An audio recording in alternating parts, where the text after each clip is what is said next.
Hello and welcome, Marky Smith. Tonight you're playing Blackburn, which is the start of a 8-gig mini tour of the UK. Tomorrow your new album Panda Panda Panzer comes out. Tell us a bit about Spoken word one, yeah. Tell us a bit about the spoken word album. It's the second one I've done over like 8 years, so I'm glad to see the back of it, to be honest. And how long did it take you to put together? Longer than a fall LP. Right. Because of the writing involved and Yeah, it's very good. and how does it differ from the Post-Nearly Man? Oh, it's very different. The theme of it, can you tell us a bit about the themes? Well, about half of it's live. Right. It's in Los Angeles and New York and Copenhagen and places like that. And what's your inspiration for it? What kind of ideas are you putting across? The idea of it is to do stuff I can't do with the group, you know, like prose stuff and that. Mm-hmm. And what kind of stories, anecdotes do you tell? Well, it's just half of the LP actually is just the Post-Nearly Man live, you know, and a few new sort of poems and that, and prose. Right. And you'll be including some of it on tonight's show as well? Yeah. I've been doing that with the group. Have you thought which numbers you'll be doing? We can always do any grammatic dream. You know. Right. And so you're doing 8 gigs in this country, and then in October you're going across for 10 in America. Supposedly, yeah. Is this when's the last time you went to the States as a band? November. Right. Last year, yeah. And how did that go? Marvellous, yeah. Still got a strong following over there, which is yeah. It's completely different from Europe. In what way? Well, the fall's sort of respected in America a lot more than Over here. No, I mean, than a lot of the English limey bands, as they call them. You know, we've got like the fall audience over there is, I suppose, like here, just all different age groups, teenagers and long hairs and that, you know. Yeah. And which of the limey bands you're going on? Well, they don't get 5 yards, do they really? Which ones?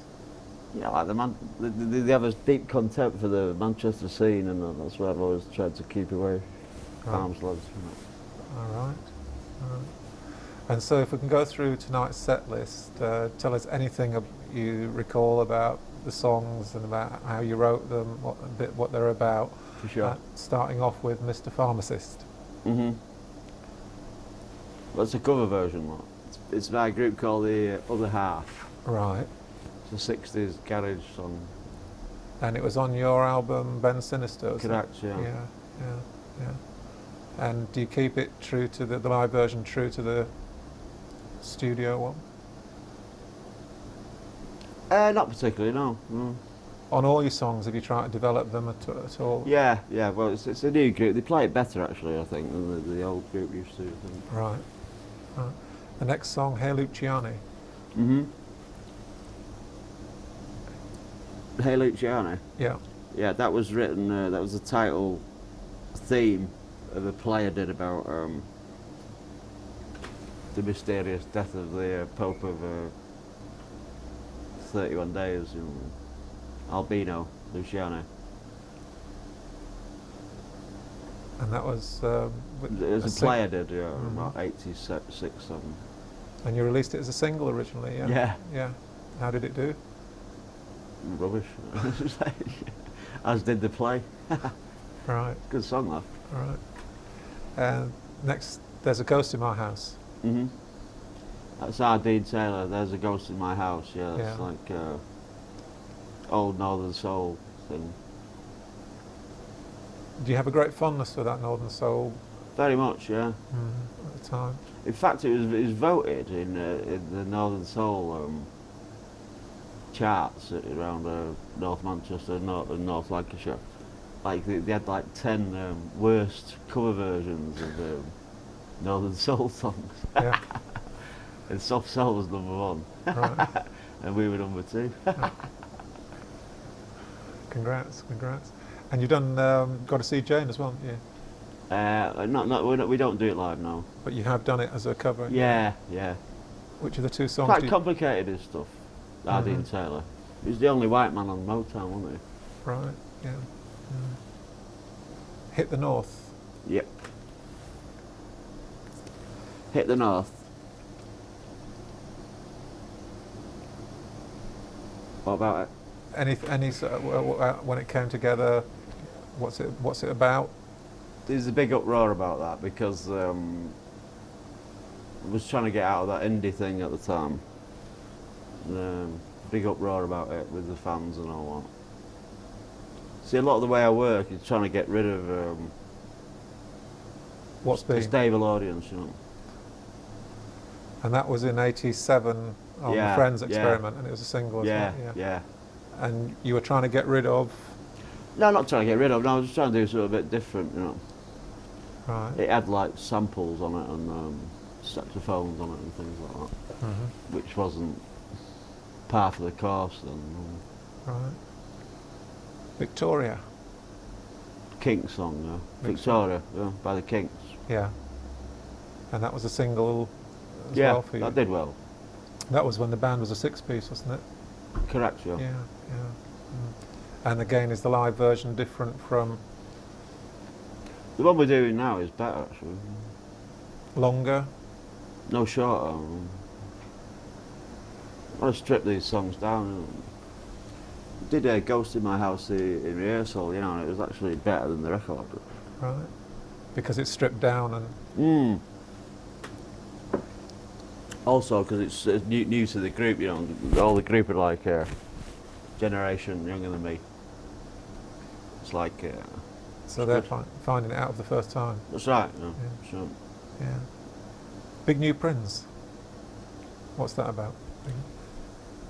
That's about William of Orange, you know. There's this main track of the ballet I did with Michael Clark, yeah. I'm Curious. Orange, yeah. And what's the actual song about? It's about, you know, coming back to. It was financed by the Dutch. That ballet was, you know, and they wanted to celebrate William of Orange, whatever it was. He came over to Britain, didn't he? 1688. Yeah. So we had to do the score for this ballet. So it's more like sort of film narrative, you know. It's a big prince coming back or whatever. Went down well in Scotland, you know, because it was like. Which I didn't realise till they got there, the religious divisions. Because, you know. They know a lot more about William of Orange than England does. Yeah. It means more to them. Yeah. It does, yeah. It means nothing to me. I mean, I read the book, he's a very boring king. You know. Jerusalem. Mm-hmm. What prompted you to do Jerusalem? That was part of that as well. That was part of that ballet as well. But I never thought it'd been done properly, that song. Everybody does it. It's never been. Because Blake is a good poet. William Blake, obviously. A hero of yours? Yeah. I like a lot of his stuff. Yeah. He had future visions, didn't he? That's right, yeah. He was a visionary, looking forward to an industrial nightmare. Yeah. But that's not what. I think Jerusalem is like. It was prophetic, really, what he was saying in it. You know. It's funny that it's been turned into sort of patriotic song, hasn't it? And that must have influenced your songwriting as well. Yeah. Yeah. What, Blake? Yeah. No. Huh? Every rock star says that, don't they? They've only read half of Jerusalem, haven't they? I've read the lot. Right. Heaven and Hell, very good. Mm-hmm. You can't really put that in rock music, really. Right. Telephone thing. Mm-hmm. telephone thing, yeah. Yeah. It's a collaboration with Cold Cut, Right. the DJs. And it was a departure from what had been before for the Fall, wasn't It it? was supposed to be, yeah. Very successful. It was, wasn't it? Yeah, Sort of charted. yeah. But they were very hot at the time, weren't they? Right. How did you? But they've done a lot. They just work in virtual reality now. Do you know that? They don't do records anymore. They just do DVDs and virtual reality things where you can mix the track yourself and all that. All right. All right. White Lightning. Yeah. White Lightning. Yeah, it's old country and western song. Right. What attracted you to it? The Big Bopper version. There's a lot of versions of it. Like Tommy Wynette's done it, and then Right. George Jones has done it. But Right. Big Bopper did one that's really good. And that's the one that you sort of use as a blueprint? Or? Yeah. Right. Yeah. Free Range. What's Free Range about? That was about what was going to happen. Free Range was about what was going to happen in Yugoslavia, because we'd just done a tour there. You could see it happening. Well, yeah, it was strange because about, the record company didn't want to put it out, but I made them put it out. I said, what are you going on about? And like 6 months later, all that Yugoslavia thing broke out. It was quite creepy, it was spooky. Other things like that have happened to you. I'll talk about those later in the second bit, but the Manchester powder keg and stuff. Right, Yeah. correct, yeah. Mhm. That's right. Cover that later. Chiselers. Now that is about Chiselers. Chiselers, that was the first one I did for Frank. And it is about Halifax Football Club. Well, that's what yeah, supposedly, yeah. When you say And supposedly. that was a bit of a over-ambitious sort of.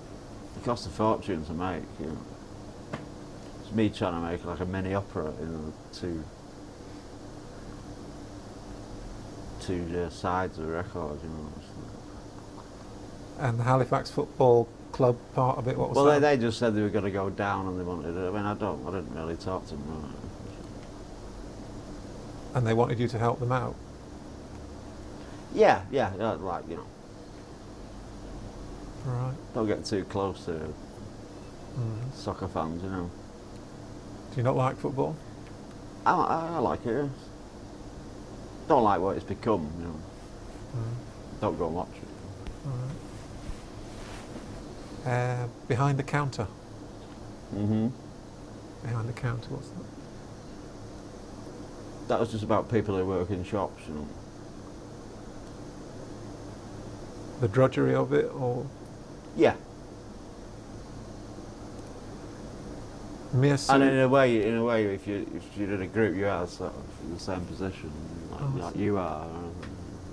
Yeah. It gets worse, doesn't it? Everybody's behind the counter. Service industry, isn't it? Yeah, yeah. The Classical. Right. That's classicals from like 82, I think. And you're performing that tonight, apparently for the first time since 1985 live, is Must that? be, yeah. Why did you decide to bring it back into the set? I've always liked it, and I can do it with this group. The group I've got now, they can actually perform it. Sounds a daft thing to say, but a lot of the stuff I write musically, other musicians can't perform because they're too good. They're too good. Yeah. Right. I'm not saying this group's crap, but I mean they treat it with a fresh mind. Yeah, yeah. The Scottish National Orchestra tried to do classical for a ballet as well, Really? and they spent like 2 weeks trying to score it and everything. We actually had it scored for them, and they still couldn't play it, because there's like B flats in it, which doesn't exist, and tonal things they just couldn't get. An orchestra couldn't get? Yeah, the Scottish National Orchestra, so they couldn't do it. Tell me more about this. They couldn't crack it, they were playing the record by it's Michael Clark again. Yeah. They played the record, so they tried it, and it was just nothing like it. You know what I mean? And so Clark said, we've got to do something about it. So a member of the group scored it for them to each part, and they still couldn't do it. So it came to the point when Princess Margaret came in, because she was a patron, and said, "Stop doing this. It's a big row. It's hurting me." Yes, right. I'm not being a patron anymore if you carry on this. It took me about 3 weeks, but it's only A, and drums. That's quite a statement on classical music, actually. That's isn't right. it? That's right. I always think that. Yeah. Because I think if Beethoven heard the versions of the 9th and 5th, I reckon he'd freak. You know what I'm saying? Because they've been changed so much Yeah, I think so.